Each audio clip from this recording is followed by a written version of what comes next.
We're in the new Data Visualization Lab.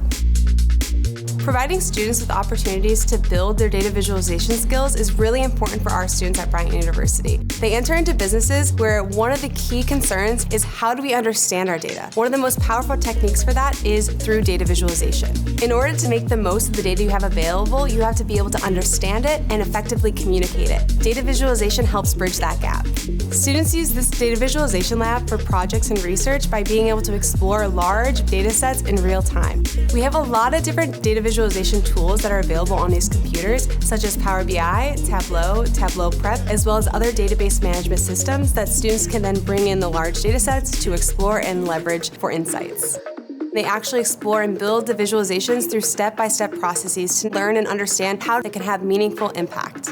It gives them real hands-on experience that they can take when they graduate and move on into the business world.